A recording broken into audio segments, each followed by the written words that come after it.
This lesson is for the first assignment in Unit 3, where we'll be talking about measuring speed, and it's in section 2.1 in our textbook. So let's jump in and take a look at a graph. And in this graph, if we take a look at the x-sum axis, what we have is, let's get a pen here. We have time, which we might measure in something like seconds. And over here, S of t is our position. So this is going to be our position, and that might be measured in something like feet. So think a particle moving along a number line, and at time A, it's S of A. We plug that into the function. And at time B, it's S of B. And we know from up here that our average velocity, to figure out our average velocity, what we do is we figure out how did the position change, so how far did it move, and how long did it take. And so if we take the amount of time, if we take the distance it moved, in this case would be measured in feet, and we found the time that it took it, which is measured in seconds in this case, we get our average velocity. So let's get a formula for that down here. The average velocity from time A to time B. So we're going from here all the way up to here. And let's talk about our change in position. Well, we said position are these y values. So the first thing we're going to do is subtract our y values. S of b minus S of a. And on the bottom, we have our change in time. So I'm going to subtract my time values, b minus a. Now, hopefully this formula looks awfully familiar to you, and you might be thinking in terms of our line here. Let me just get it going through those 2 points. There we go. And there's the line through those 2 points. And what we just found here is the slope of that line. Remember, when we're finding slope, there we go. When we're finding slope of a line, we're subtracting the y values on top, which is what we did here, and we're subtracting our x values on the bottom. And this is called a secant line. And the reason it's called a secant line is because it passes through 2 points. If we want to just compare it back to what we know about circles from our geometry days, if we had a line that went through the circle and intersected in 2 places, like this, we would call it the secant line. Whereas if we had a line like this, which only intersected the circle in 1 place, we would call this a tangent line. And we're going to be getting to tangent lines in a moment. So that's vocabulary from your geometry days with circles, which also applies to our curve here. Since this is a line that connects 2 points on my curve, it is called a secant line. And we calculated the slope of it, and that actually gave us average velocity. All right, so a few things we should know about velocity. Velocity can have signs. It can be positive or negative. So that's what we call it, why we call it directed speed. So if it's positive, we think of going in positive directions, up or right or moving forward. And if it's negative, I'm going in a negative direction, down or left or going backwards. And anytime we take the absolute value of velocity, that is the same thing as speed. All right, so now we can find average velocity, but the big question we're going to be asking in calculus is about instantaneous velocity. What's the velocity at that instant? And so let me just draw another line on here. And this line, I'm going to try and get it right the first time here. This line goes through just that 1 point. And so what is the velocity at time A? We're going to just jump right ahead and say, well, here's our tangent line. It is the slope of the tangent line.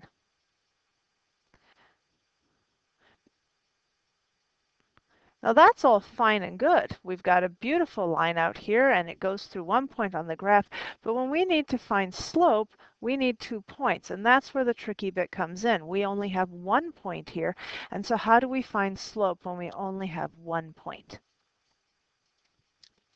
All right, so what we're going to be doing is starting off with 2 points. And we're going to be making this look a little bit different than we had before. We had A and B before, but here what we're going to do, we're going to have A here still. But over here, we're going to move over just a small amount that we're going to call H. And so this point is A plus H because we moved over H units. And then if we go up here, the y value here is S of A because I plug A into my function.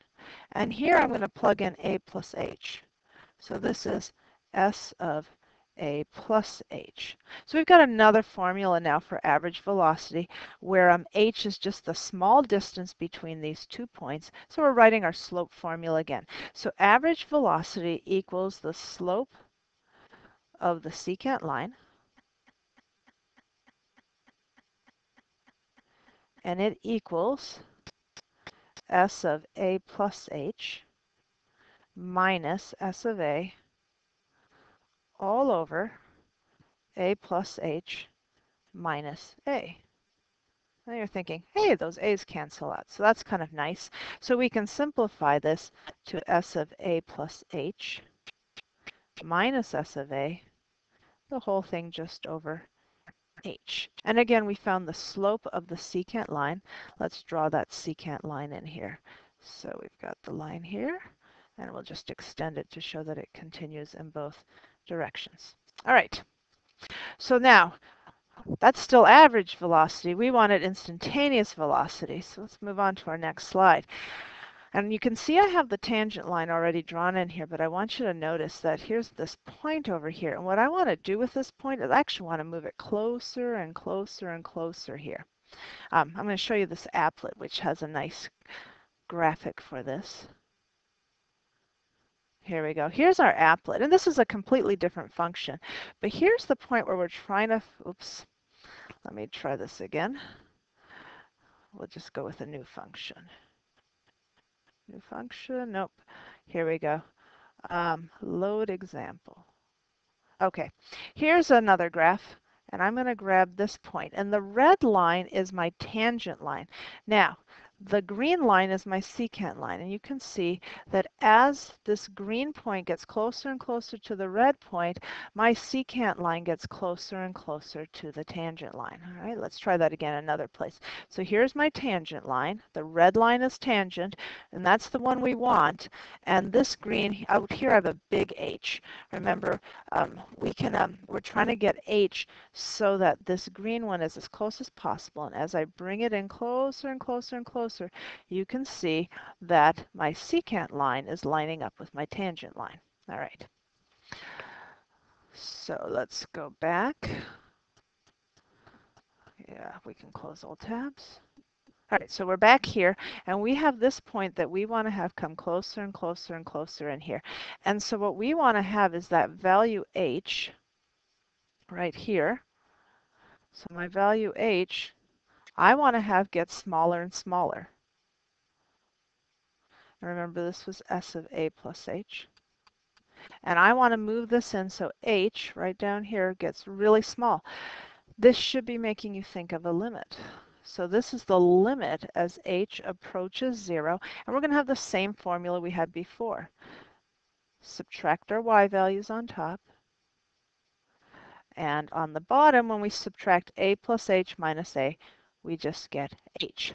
And that is our instantaneous velocity, which happens to equal the slope of the tangent line.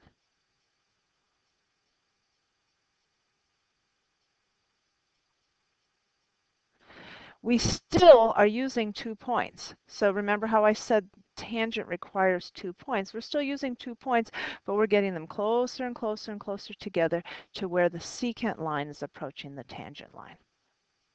All right, so let's try this out in practice. So here we've got a function right here that we're going to be working with in this problem. And our function is s equals 3t squared. And the first thing we're going to be doing is finding the average velocity between 1 and 1.1 seconds. So the seconds go on the bottom. So I'm going to take 1.1 minus 1.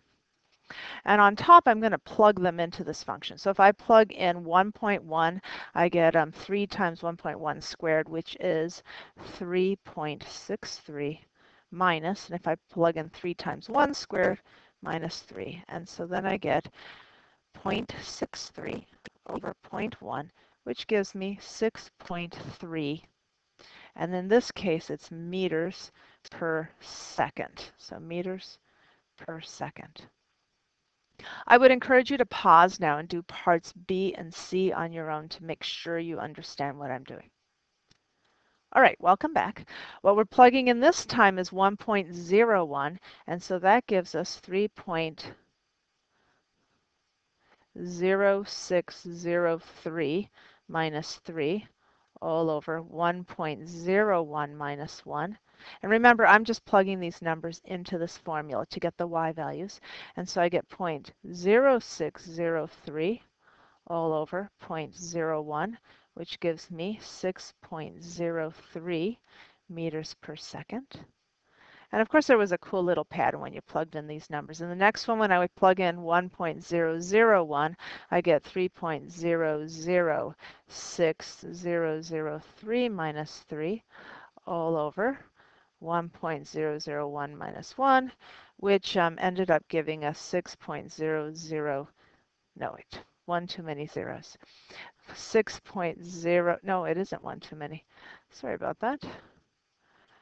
6.003 meters per second. Now what I do want you to notice is our distance from 1 kept getting smaller and smaller and smaller. So here the h was 0.1, here it was 0.01, and over here was 0.001. So the distance between these 2 points was quite small. And when you look at this, this should remind you of our work with limits, and I bet you can guess that that instantaneous velocity looks like it's going to be 6 meters per second. Now as we go through this chapter, you're going to learn other ways to find this, but right now we're getting at understanding the concept. If we were to take a look at the graph of s equals 3t squared, here it is. And what we just calculated was the slope of the tangent line at 1. So here's my point, and I'm going to draw in that slope as best as I can here. So that's at the wrong place. So let's try about like so. Yeah, that's pretty good. And we can see that it's quite steep. And yeah, that really does look like our slope would be 6. So that's what we were just finding on the previous screen, that we have tangent line has a slope of 6. Tangent line has a slope of 6. All right, and we can see if we went over 1, we're going up about 6. Let me just Well, I think I didn't do it steep enough. Let's fix that up. I think it's really a bit steeper. Well, maybe not. All right, so like that. Okay. So let's try some other problems here. This is a problem that looks very similar to what I was grading on the AP Calc exams this summer. So in this problem, we're given a table, not a function, and we're first asked to find the average velocity from 0 to 5 seconds. So we would simply subtract our y values over our x values. And in this first one, we're going from 0 to 5 seconds. So we're going to look at what's happening at 0 and what's happening at 5. So we subtract our y values on top, subtract our x values on bottom, and there we go. We've got our answer, which is 12/5. And let's say that this was in feet per minute, in which case, oops, let's do that again. The first one is time. So that would be up here we'd have minutes, and down here we'd have feet. So our units would be feet per minute. All right, in our next one, we are looking from 1 to 4 seconds. So we're interested right here in 1 and 4. So we take our y values, 11 minus 6, over our x values, 4 minus 1, and we get 5/3, again, feet per minute. Now in this last one, we're asked for the instantaneous velocity at 3 seconds. And the best we can do when we only have a table is to take the values on either side of 3. So we're going to be looking at this portion here.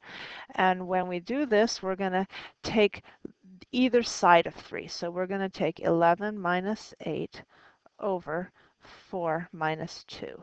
And that'll give us 3/2 feet per minute. And this isn't the exact instantaneous velocity, it's the best estimate that we can give based on the information we were given.